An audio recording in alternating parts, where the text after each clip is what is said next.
Hello everyone জিকে online YouTube চেনেললৈ সকলোকে স্বাগতম জনাইছো। ভিডিঅ'টোত আমি আগন্তুক অসম নিযুক্তি পৰীক্ষা যেনে ADRE, Assam police, TET, DME এইবিলাকত আহিবলগীয়া কেইটামান গুৰুত্বপূৰ্ণ এমচিকিউ আলোচনা কৰিম। ভিডিঅ'টোৰ প্ৰথম প্ৰশ্নটো হৈছে অসমীয়া ব্যাকৰণ আৰু ভাষাতত্ত্ব নামৰ গ্ৰন্থখন কোনে লিখিছিল?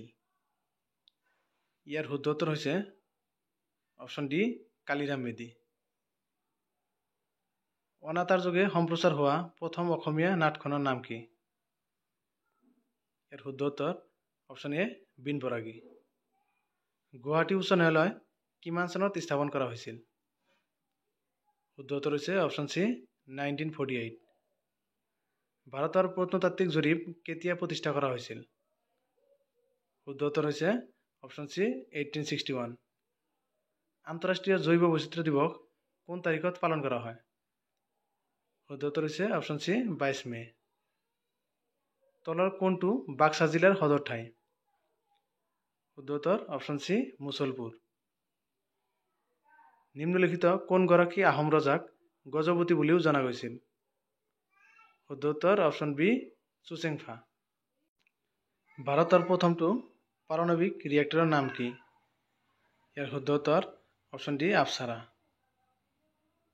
চন্দ্ৰযান 3 সফল উৎক্ষেপণৰ সৈতে জড়িত অসমৰ যুৱ বিজ্ঞানীজনৰ নাম কি? শুদ্ধ উত্তৰ অপশ্যন ডি চয়ন দত্ত। অসমৰ পেট্ৰকেমিকেল প্ৰকল্প নিম্নলিখিত কোন ঠাইত অৱস্থিত? শুদ্ধ উত্তৰ হৈছে অপশ্যন এ নামৰূপ। জাতিংগা পক্ষী উদ্যান ক'ত আছে? শুদ্ধ উত্তৰ option C Dima Hasao. Cricket my style নামৰ গ্ৰন্থখনৰ লিখক কোন? শুদ্ধ উত্তৰ হৈছে অপশ্যন বি কপিল দেৱ। মৃত সাগৰ বা ডেড চি কোন দুখন দেশৰ মাজত অৱস্থিত? শুদ্ধ উত্তৰ অপশ্যন এ জৰ্ডান আৰু ইজৰাইল। ICC মেন্স T20 বিশ্বকাপ 2026 ক'ত অনুষ্ঠিত হ'ব? ইয়াৰ শুদ্ধ উত্তৰ অপশ্যন চি দক্ষিণ আফ্ৰিকা আৰু জিম্বাবুৱে। শেহতীয়াকৈ কোনটো মন্ত্ৰালয়ে নিৰ্মাণ পৰ্টেল মুকলি কৰিছে? শুদ্ধ উত্তৰ অপশ্যন এ কয়লা আৰু খনি মন্ত্ৰালয়। ভাৰতৰ মহিলা ৰাষ্ট্ৰীয় ক্ৰিকেট দলত স্থান লাভ কৰা প্ৰথম অসমীয়া খেলুৱৈগৰাকীৰ নাম কি? শুদ্ধ উত্তৰ অপশ্যন চি উমা চেত্ৰী। অসমত প্ৰথম কিমান চনত ৰাষ্ট্ৰপতি শাসন জাৰি কৰা হৈছিল? ইয়াৰ শুদ্ধ উত্তৰ হৈছে অপশ্যন চি 1979। তেজপুৰ শিলালিপি নিম্নলিখিত কোনজন শাসকৰ ৰাজদখলৰ? ইয়াৰ শুদ্ধ উত্তৰ অপশ্যন বি হৰজোৰা বৰ্মন। অসমৰ কোনটো ডিজিটেল প্লেটফৰ্মক ৰাষ্ট্ৰীয় বঁটা প্ৰদান কৰা হ'ব? শুদ্ধ উত্তৰ অপশ্যন বি শিক্ষা সেতু অসম। হিন্দু সভ্যতাৰ স্থান কালিবাংগন কোনখন ৰাজ্যত অৱস্থিত? ইয়াৰ শুদ্ধ উত্তৰ অপশ্যন চি ৰাজস্থান। ছুইডেনৰ ৰাজধানীৰ নাম কি? ইয়াৰ শুদ্ধ উত্তৰ হৈছে অপশ্যন বি ষ্টকহোম। ফাগুন মাহৰ প্ৰথম বুধবাৰে উদযাপন কৰা মহোৎসৱক কি নামেৰে জনা যায়? শুদ্ধ উত্তৰ হৈছে অপশ্যন এ আলি আই লৃগাং।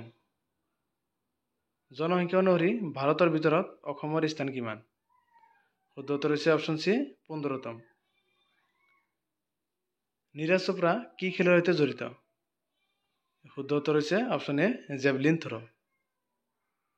তীজ আৰু তিহাৰ উৎসৱ কোন সম্প্ৰদায়ে পালন কৰে? শুদ্ধ উত্তৰ হৈছে অপশ্যন বি নেপালী। কোনটো উৎসৱক 100টা ড্ৰামৰ উৎসৱ বুলিও জনা যায়? ইয়াৰ শুদ্ধ উত্তৰ হৈছে অপশ্যন ডি ৱাংগালা।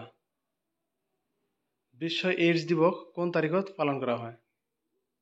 ইয়াৰ শুদ্ধ উত্তৰ হৈছে অপশ্যন বি 1 ডিচেম্বৰ। জালিয়ানৱালাবাগৰ হত্যাকাণ্ড কেতিয়া সংঘটিত হৈছিল? শুদ্ধ উত্তৰ হৈছে অপশ্যন বি 1919 চনত। উচ্চ ন্যায়ালয়ৰ প্ৰথম অসমীয়া মহিলা বিচাৰপতি কোন আছিল? ইয়াৰ শুদ্ধ উত্তৰ হৈছে অপশ্যন বি মীৰা শৰ্মা। পবিতৰা অভয়াৰণ্য কোনখন জিলাত অৱস্থিত? ইয়াৰ শুদ্ধ উত্তৰটো হৈছে অপশ্যন বি মৰিগাঁও জিলা। থেংক ইউ ফৰ ৱাচিং। ভিডিঅ'টো চাই ভাল লাগিলে লাইক, কমেণ্ট আৰু ছাবস্ক্ৰাইব কৰিবলৈ নাপাহৰিব।